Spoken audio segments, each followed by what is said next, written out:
에스라서와 느헤미야서는 두 권의 책이 아니라 한 권의 책이었습니다. 그러나 후대 학자들에 의해서 분리가 되었습니다. 그리고 느헤미야와 에스라는 동시대 사람이었고, 또한 동시대 선지자가 있었는데 그 선지자가 바로 말라기 선지자였습니다. 그리고 이 느헤미야서는요, 구약의 시대의 가장 마지막 역사 사건을 다루는 성경이에요. 그래서 이 느헤미야가 언급한 이스라엘의 역사를 마지막으로 하나님께서는 400년 동안 침묵하십니다. 그리고 400년 이후에 예수님의 탄생 예고를 천사를 보내 하심으로 하나님께서는 다시 예수님을 통해서 우리에게 말씀하시게 됩니다. 그래서 이 역사의 사건을 다루는 가장 마지막 책이 바로 느헤미야였습니다. 느헤미야라는 이름의 뜻은 하나님께서 위로하신다 하는 뜻입니다.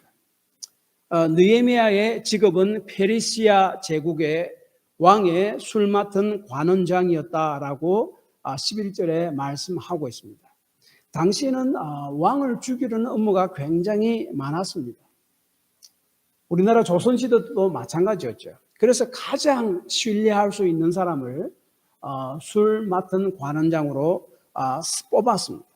그래서 왕이 식사 때나 술로 반주를 하고 또 연회 때도 술을 먹잖아요. 그 술에 독이 들어갔는지 안 들어갔는지 또 들어가지 못하도록 아주 철저히 감시를 하고 아마 술의 그 퀄리티도 이렇게 유지하게 만드는 그런 중요한 사람인 것 같습니다. 직책상 그 왕을 자주 아련할 수 있는 사람이었습니다. 당시에 누가 가장 입김이 세고 권력이 있는 자겠습니까? 왕 옆에서 왕을 자주 만나는 사람이죠. 자기가 불만만 있으면은 저 사람이 나에게 어떻게 합니다라고 왕에게 바로 이야기하든지, 저 사람이 참 괜찮은 사람입니다라고 왕에게 바로 이야기하면 그 사람의 운명이 달라지지 않겠습니까? 그래서 이 술 맡은 관원이라는 그 직책은 굉장히 당시에 높은 직책이었고 고위 직책이었고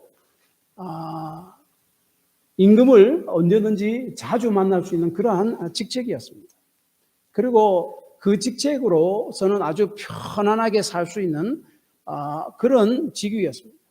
우리가 이 느헤미야서를 좀 더 바르게 이해하기 위해서 느헤미야 당시의 역사적 배경을 좀 살펴보아야 합니다.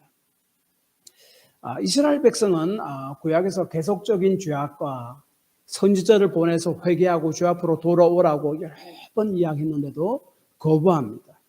그래서 우상을 섬깁니다. 그래서 북이스라엘은 기원전 727년에 아수르에 의해서 멸망되고, 남유다는 141년 후인 586년에 기원전 586년 BC 586년에 비로소 완전히 멸망하게 되고 예루살렘 성전이 완전히 파괴되게 됩니다.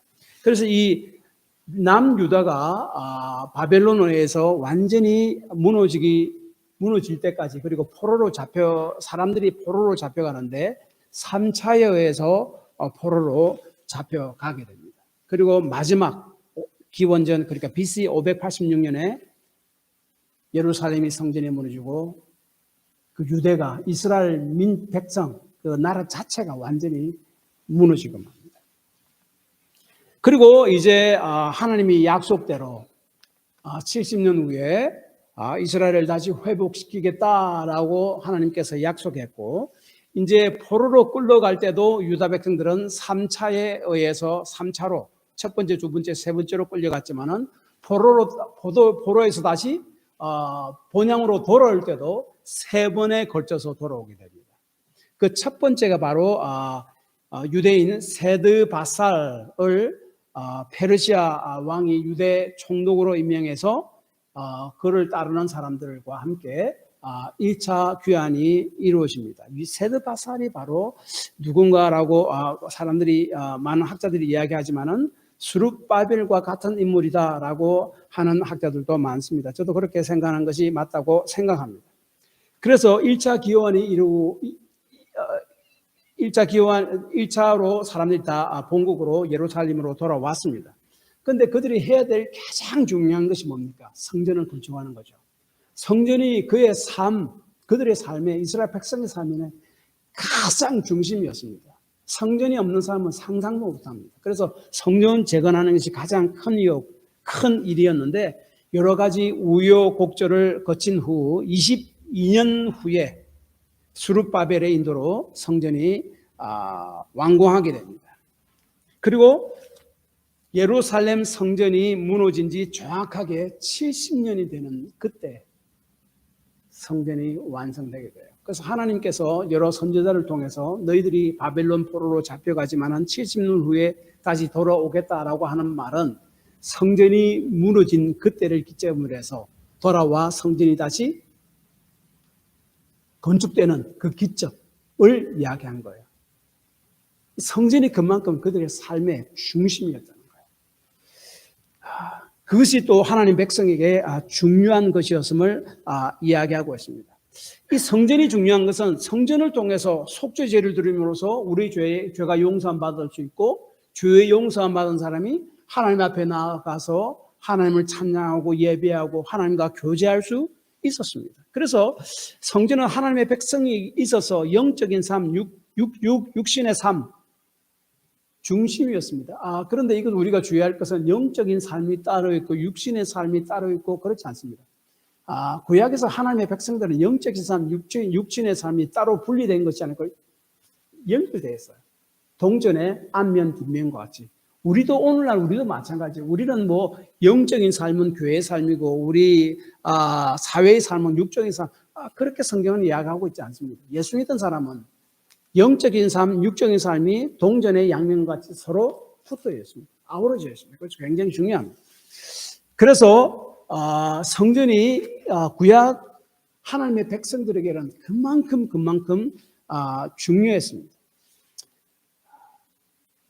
오늘날로 말하자면은 성전이 뭡니까? 예수를 믿는 사람들의 모임. 저와 여러분이 이렇게 모였잖아요. 그 공동체, 그게 성전이에요. 그러니까 이 교회 건물의 성전이 아닙니다. 그래서 교회 이 건물은 예배당이라고 하죠. 예배당. 교회는 예수 믿는 사람들이 모인 모임, 그 공동체를 성전이라고 합니다. 그것이 바로 교회예요. 교회를 통해서 우리는 믿음을 세우고 서로의 믿음을 격려하고 이 땅에서 하나님의 백성으로 어떻게 살아가는가를 하나님 말씀을 통해서 배우고 또 서로를 통해서 배웁니다. 믿음의 사람을 통해서 서로 배우잖아요. 그리고 서로 격려하며 이 땅에서 믿음으로 살아갈 지혜를 얻고 힘을 얻는 것, 그것을 위해 하나님께서 이 땅에 우리를 위해 마련해 주신 것이 바로 교회 공동체, 성전입니다. 그리고 이제 유다가 바벨론 포로로 잡혀갔을 때에 바벨론이 그 당시에 엄청난 대국이었습니다. 그런데 이 바벨론 제국도 이제 페르시아 제국으로 넘어가게 됩니다. 페르시아 제국은 당시 얼마나 넓은 영토를 가져 있었는가 하면은, 오늘날로 이야기하면 페르시아 제국은 그 이란이라고 말하는데, 이란을 비롯해서 이란 그 서쪽으로, 이란 동쪽으로 파키스탄, 그리고 이란 서쪽 터키, 이집트, 그리고 터키 위에 불가리아까지 아우르는 엄청나게 큰 대제국이 페르시아 대국이었어요. 그래서 이 바벨론 포로로 끌려간 하나님의 백성들은 이제 페르시아 제국의 백성이 된 거예요, 지금. 그리고 이 느헤미야 시대 때는 그 페르시아 제국의 아닥사스다 왕이 다스리고 있었습니다. 그런데 이 맨 끝, 이 서쪽에서 이집트가 맨 서쪽 끝에 있으니까 자주 반란을 일으켰습니다. 독립하려고. 그리고 그 남쪽 해안 지역에서도 반란들이 자주 일어났었다라고 했었습니다. 그래서 이전에 왕들이 자꾸 진압은 했지만은 그 반란에 대한 불씨들이 아직 남아 있었다고 이야기합니다. 그래서 이집트 바로 옆에 이스라엘이 있지 않습니까? 그래서 이스라엘을 하나의 완충지대로 삼습니다. 그래서 이집트를 컨트롤할 수 있는 그런 나라로 삼으려고 페르시아 왕 아닥사스다가 왕이 생각했던 모양입니다. 그래서 이스라엘은 나름대로 페르시아 제국을 유지하는데, 그리고 그 옆에 있는 애굽이라는 오늘날 이집트라는 나라, 그 주변 나라들이 서쪽에 있는 나라들이 반란을 일으킬 때 진압할 수 있는 하나의 전초기지 역할을 하는 아주 중요한 지역이었다라고 이야기합니다. 그래서 당시 아닥사스 왕이 에스라를 이스라엘로 유다로 보냅니다. 그때 1,500명 유대인이 귀환합니다. 이게 바로 2차 귀환이에요. 1차 귀환은 세드바살 혹은 스룹바벨이 이끌고 귀환을 해서 그 다음에 성전을 완공하고, 그 다음에 2차 귀환이 에스라를 통해서 귀환합니다. 그리고 13년 후에 느헤미야가 귀환합니다. 느헤미야가 본국으로 고향 땅으로 귀환하게 된 계기가 있습니다. 느헤미야는 벌써 바벨론 땅, 지금 페르시아 땅에서 태어난 사람이에요. 완전히 2세입니다. 그래서 그곳에 모든 삶의 기반이 다 있습니다. 그리고 높은 고위 광직에 있기 때문에 삶도 굉장히 안락했을 것입니다. 다른 걱정이 없어요. 그런 본국으로 돌아갈 이유도 없었습니다. 그런데 느헤미야가 본국으로 귀환하게 된 계기는 유다에 다녀온 자신의 형제인, 아마 진짜 형제라고 학자들은 이야기를 합니다. 하나니가 본국에 돌아갔다가 보고 들은 것을 느헤미야에게 한 말 때문에 느헤미야가 본국으로 가야 되겠다라고 생각했다라고 성경은 이야기합니다. 3절, 그들이 내게 이르되 사로잡힘을 면하고 남은 자들이 그 지방 거기에서 큰 환난을 당하고 능욕을 받으며 예루살렘 성은 허물어지고 성문들은 불탔다 하는지라.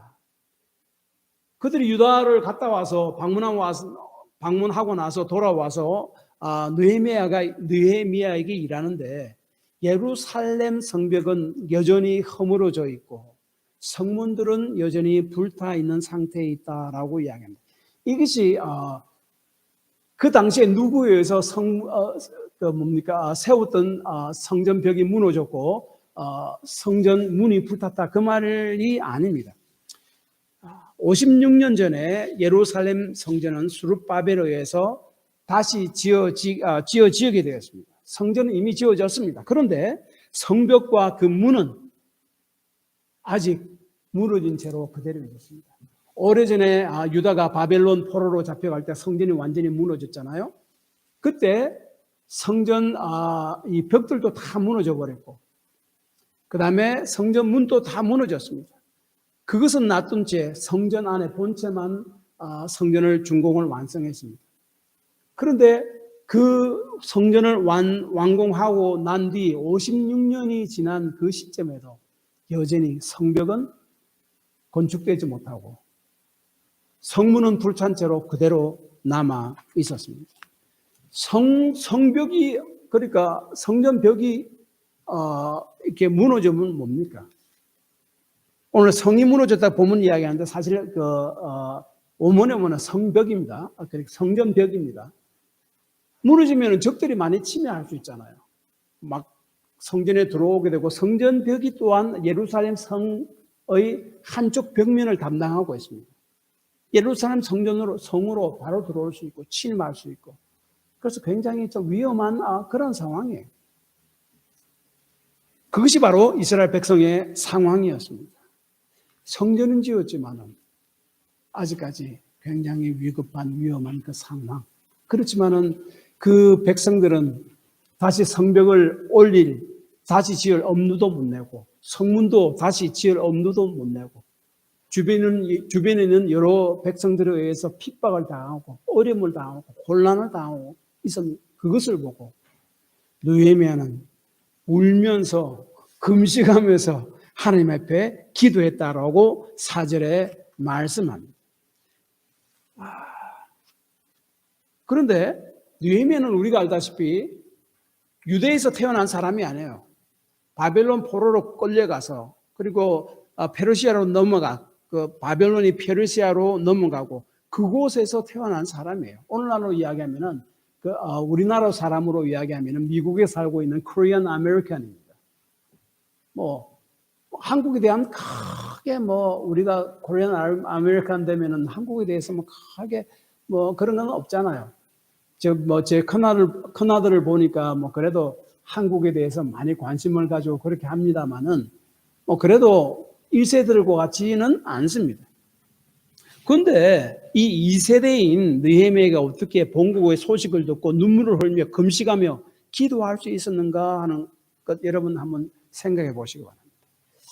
왜냐하면 자신은 비록 유다를 떠나 이방 나라인 페르시아에서 살지만 자신은 아브라함의 언약의 자손임을 기억했기 때문이고 알았기 때문에 그렇습니다. 다시 말하면 하나님이 오래전에 자신 유대인의 조상인 아브라함과 언약을 맺습니다. 아브라함의 언약이라고 합니다. 언약이 하나의 계약이죠. 그러나 계약보다는 굉장히 결속력이 강한 겁니다. 누가 계약을 깨뜨리면 죽음까지 이르는, 죽음으로 묻는 그 정도로 강한 결속력이 가진 계약이 바로 언약입니다. 커버넌트라고 그러죠. 근데 그 언약은 하나님께서 아브라함과 맺은 그 언약은 아브라함의 자손에게까지 계속 이어짐을 알았습니다. 언약은 쌍방계약입니다. 계약을 지키지 않으면 죽게 됩니다. 그래서 죽음에 이르는 강력한 구속력이 있는 계약이 바로 언약입니다. 창세기 15장에 보면은 하나님께서 아브라함과 언약을 맺었다라고 이야기하고 있고 그 언약이 그 자손들에게 계속 내려져 왔습니다. 이것이 마치 한나라의 왕의 아들로 표현하면 뭡니까? 자기는 왕자가 되고 결국은 때가 되면 왕위를 계승받지 않아요? 이번에 그 영국의 왕세자가 왕이 된 것처럼. 그래서 출애굽기 2장 24절에 보면은 하나님이 그들의 고통 소리를 들으시고 하나님이 아브라함과 이삭과 야곱에게 세운 그의 언약을 기억하사라고 이야기하는데 이 말씀이 무슨 말씀인가 하면은 이스라엘 백성이 애굽 땅에서 살다가 종으로 살았습니다. 너무 힘들어서 하나님께 막 부르짖고 기도합니다. 좀 구원해 달라고. 그때 하나님께서 뭐라고 이야기하시는가 하면은 아브라함과 그의 자녀 이삭과 그의 자녀 야곱과 맺은 언약을 기억했다라고 이야기해요. 아브라함의 언약은 그의 자녀들에게 계속 전달이 되고 연계가 되는 것임을 말씀하고 있습니다. 그래서 느헤미야는 비록 자신은 이방 땅인 페르시아에 살고 있지만은 자신은 아브라함의 자손이기 때문에 여전히 하나님의 언약의 백성임을 알았습니다. 그래서 언약 백성의 삶의 중심이 되는 것이 성전이에요. 그 성전 벽이 무너지고 문들이 회파되어 있는데 불탔는데 아직까지 건설되지 못한 그것을 보고 그것 때문에 거기에 남아있는 사람들, 남은 자입니다. remnant, 중요한 개념입니다. 다음에 한번 제가 설명할 겁니다. 그 자들이 굉장히 많은 고난을 당하고 있다는 것을 보고 같은 하나님의 아브라함의 자손 언약 백성으로서 아픈 마음을 가지고 본국을 위해서 기도했습니다. 그렇다면 이 무너진 성벽과 불탄 성문 그리고 성문 그리고 고통당하는 남은 자들을 생각할 때 마음이 아파서 이를 위해 기도했다는 것은 오늘날 우리가 어떠한 때에 무엇을 위해서 기도하는 것과 같습니까? 오늘날 예수 믿는 저와 여러분은요, 아브라함의 언약의 자손이 되었습니다. 제 말이 아니고 하나님의 말씀입니다. 갈라디아서 3장 7절. 그런즉 믿음으로 말미암은 자들은 아브라함의 자손인지를 알지어다. 우리는 이스라엘 백성도 아니고 유대인도 아니지만 예수를 믿음을 통해서 우리는 영적인 아브라함의 자손이에요. 그러니까 우리는 자동적으로 아브라함의 언약이 우리에게 적용됩니다. 아시겠습니까? 그리고 오늘날 성전은 제가 처음에 말씀드린 것처럼 예수 믿는 사람들의 공동체입니다. 고린도전서 3장 16절. 너희는 너희가 하나님의 성전인 것과 하나님의 성령이 너희 안에 계시는 것을 알지 못하느냐? 그러므로 성전이 무너지고 성문들이 불탔다는 말은 오늘날로 말하자면은 그리스도인 공동체의 삶들이 무너졌고 그 공동체 안에 있는 그리스도인 각자의 삶들이 무너졌다는 말이에요. 이 세상에 살면서 믿음으로 살지 못하고 세상과 타협해서 사는 그리스도인은 그 삶이 무너진 거죠. 성벽이 무너진 거고 성문이 불타 있는 상태죠. 삶을 살 때 여러 가지 어려움이 닥칠 때 믿음으로 기도로 이겨내지 못하고 믿음이 막 흔들려서 주를 떠나고 그 사람은 성벽이 무너진 사람이에요. 성전벽이. 그 사람은 성전문이 불탄 사람인데 아직까지 보수를 하지 못하는 그 상태에 있는 사람이에요. 교회가 세상의 빛과 소금이 되지 못하고 오히려 세상 사람들에게 조롱을 받을 때에 저와 여러분이 이 교회 공동체가 이 성전이 성전벽이 무너지고 성전 문이 불탄 상태로 있는 것입니다. 예수를 믿는다고 하는 사람들이 거짓말을 밥 먹듯이 하고 말과 행동이 일치하지 않는 삶을 살며 약속한 것을 너무나 가볍게 어기는 것을 보고 사람들이 예수 믿는 사람 하면 인상을 찡기는 걸 때 그 사람의 그리스도인의 삶의 성벽이 무너졌고 성문이 불탄 상태로 있는 것입니다. 오늘날 많은 사람들이 교회로 오지 못하는 이유가 교회에 다니는 사람들의 삶을 보고 실망해서 그렇다고 이야기합니다. 그것이 바로 성전벽이 무너지고 성문들이 불타고 남은 자들이 어려움과 조롱을 당하고 있는 그 상태입니다. 지금 병원에 있는 박연옥 할머니가 몇 년 전에 우리 교회에 처음 나왔습니다. 80이 넘어서 처음 교회에 나왔습니다.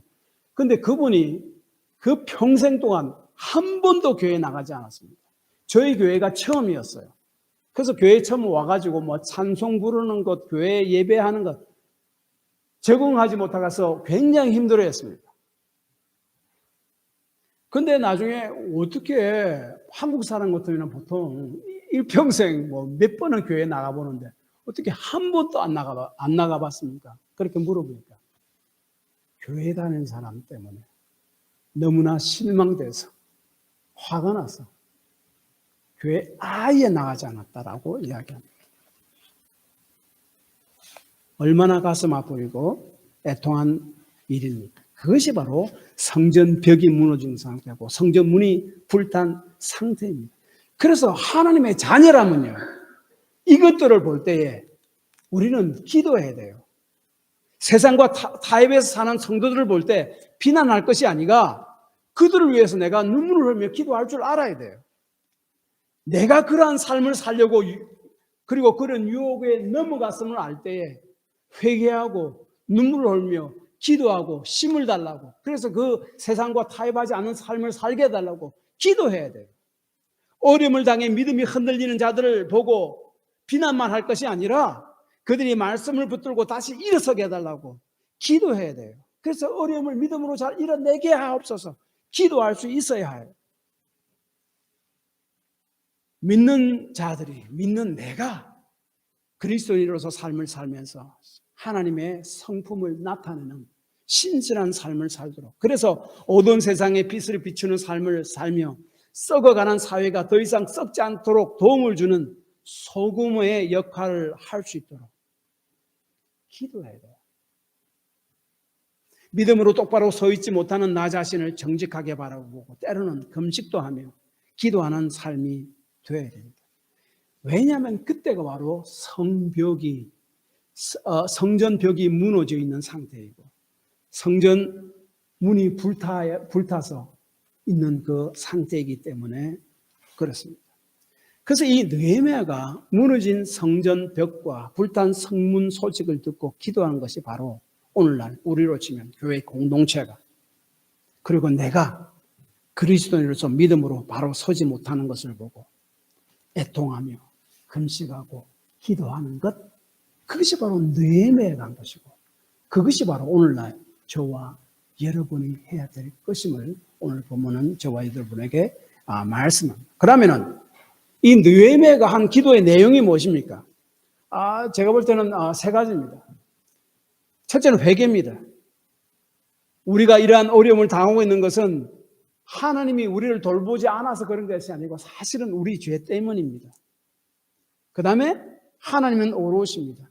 하나님께서는 언약의 조항대로, 계약 조항대로 그대로 행하셨습니다 하는 겁니다. 그래서 7절에 모세에게 명하신 계명과 율례와 규례를 지키지 아니하였나이다. 계명과 율례와 규례가 뭡니까?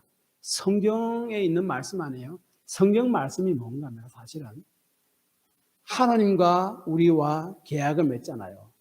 계약 문서에 세세한 조항이 있지 않습니까? 조항. 아시겠습니까? 이렇게 해야 한다. 이렇게 해야 한다. 그 조항이 바로 계명과 율례와 또 규례입니다. 하나님의 말씀이에요. 구약 성경에 이렇게 해라 하지 말라가 언약의 조항이에요. 그런데 언약을 맺을 때 하나님께서 당시에도 커버넌트를 맺는 언약을 맺는 것들이 이방 사회도 많이 있었습니다. 그런데 이 언약을 맺을 때 그 조항이 그 구체적 조항 우리가 지켜야 할 쌍방이 지켜야 할 조항이 계속 나열되고 그렇게 하지 그 다 지킬 때는 복이 있고 지키지 못할 때는 저주가 난다. 그것이 꼭 붙습니다. 그래서 이 느헤미야가 지금 기도한 것은 하나님, 우리가 이 모양 이 꼴인 것은 하나님이 우리를 버렸기 때문에 그런 것이 아니라 우리가 하나님의 언약 백성으로서 그 언약의 조항이 기록된 대로 그대로 행하지 않아서 하나님이 그 언약에 기록된 조항대로 우리에게 집행했을 뿐입니다. 그러므로 하나님은 오롯입니다.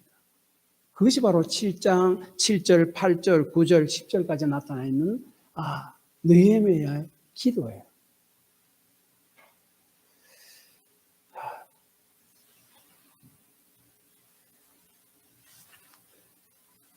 느헤미야의 기도 내용 중 그리고 가장 중요한 것은 느헤미야의 기도는 하나님의 언약에 기초한 기도였다 하는 것이 그게 무슨 말인가 하면 제가 5절을 보면은 조금 우리가 알 수가 있습니다. 5절에 느헤미야는 이렇게 먼저 기도합니다. 이르되 하늘의 하나님 여호와 크고 두려우신 하나님이여 주를 사랑하고 주의 계명을 지키는 자에게 언약을 지키시며 긍휼을 베푸시는 주여 간구하나이다. 여기서 주를 사랑하고 주의 계명을 지키는 그것이 바로 언약의 내용이죠. 그러나 하나님이 복 주시고 그렇지 않으면은 그에게 벌을 내리시겠다는 언약의 내용인데 이스라엘 백성이 우상을 섬기고 주를 떠나고 계속 회개하지 않았기 때문에 바벨론 포로로 잡혀가고 어려움을 당하는 것. 하나님의 언약의 내용에 충실했기 때문에 그런 겁니다. 그래서 하나님은 오롯입니다. 우리가 죄인입니다. 그런데 여기서 기도하기를 또한 언약을 지키시며 긍휼을 베푸시는 주라고 이야기합니다. 그런데 여기 우리 한글 번역에 긍휼이라고 되어 있는데 영어 킹 제임스 버전에 언약을 지키시며 긍휼을 베푸시는 주라고 되어 있고 다른 영어 성경들을 쭉 보면은 긍휼이라는 말이 없습니다. 긍휼의 원래 헬라어 단어는 다른 말이에요. 언약이 말이 아니에요. 베리트라는 말이 아니에요. 그래서 이 정확하게 언약을 지키시며 긍휼을 베푸시는 주라는 말은 언약과 언약의 사랑을 베푸시는 주라는 말이에요. 언약과 언약의 사랑입니다. 언약은 히브리어로 베리트라고 그러고 언약의 사랑은 헤세드라고 그럽니다. 하나님이 우리와 언약을 맺으신 하나님은 우리와 언약을 맺으신 하나님이고 언약의 사랑 즉 변함없는 사랑을 베푸시는 하나님이라고 부릅니다. 그래서 언약의 사랑은 헤세드, 긍휼로 번역되어 있는 사실 헤세드입니다. 언약의 사랑입니다. 그리고 앞에 언약은 베리트. 이 언약 헤세드는 변함없는 사랑, 성실하신 사랑을 이야기합니다. 헤세드는 두 가지로 설명할 수 있습니다. 사랑과 성실하심입니다. 성실하심, 영어로 faithful이라고 하죠. faithfulness라는 말은 언약 파트너에게 성실하다는 것. 그리고 한 가지는 그 언약이 오래 지속되고 변함이 없다 하는 말이에요. 그래서 요한복음 13장 1절에 이런 말씀이 있습니다. 유월절 전에 예수께서 자기가 세상을 떠나 아버지께로 돌아가실 때가 이른 줄 아시고 세상에 있는 자기 사람들을, 언약의 백성들을 사랑하시되 끝까지 사랑하시느니라. 변함없이 끝까지 사랑하는, 그게 바로 언약의 사랑이에요. 헤세드라는 말이에요. 그런데 이 언약을 맺다라는 단어가 바로 베리트입니다. 5절에 언약을 지키시며 그 언약, 그게 바로 베리트, 언약을 맺다는 말이에요. 언약을 자르다는 말이에요. 구약 당시 언약을 맺을 때에 동물을 반을 딱 가릅니다. 그리고 언약 맺은 사람이 반을 가른, 그래서 죽은 동물 사이로 쫙 피가 철철 흐르는 동물 사이로 지나가게 됩니다. 보통 당시에 언약을 맺을 때에 군주와 종과 주로 언약을 맺습니다. 그런데 군주를 씹는 자이지 않습니까? 그래서 언약을 맺을 때에 언약을 딱 맺어놓고 동물을 반으로 쫙 쪼갭니다. 동물 사이로 지나가게 만드는 사람은 종 보고 지나가라 그럽니다. 네가 언약 지키지 않으면 너는 이렇게 죽을 것이야. 그 주인은요? 군주는요? 이게 불공정한 언약이죠. 그런데요, 창세기 15장 보면 하나님께서 아브라함과 언약을 맺는데요. 동물을 반쪽으로 쫙 짜깁니다. 그런데 아브라함을 살짝 잠들게 하고 하나님이 쪼갠 그 동물 사이로 싹 지나갑니다. 너와 내가 이렇게 언약을 맺는데 너와 내 중 이 언약을 지키지 못할 때는 동물의 죽음과 같이 이러한 죽음이 있을 것이다. 그런데 아브라함이 지나가지 않고 하나님이 지나갔어요. 당시에는 종들이 지나가고 군주가 지나가는 게 아니에요.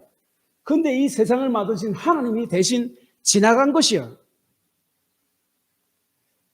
다시 말하면 하나님과 아브라함과 맺은 언약은 아브라함이 연약해서 그 언약을 깨뜨려도 하나님께서 그 죽음의 벌을 대신 받을 것이다 하는 것을 약속한 거예요.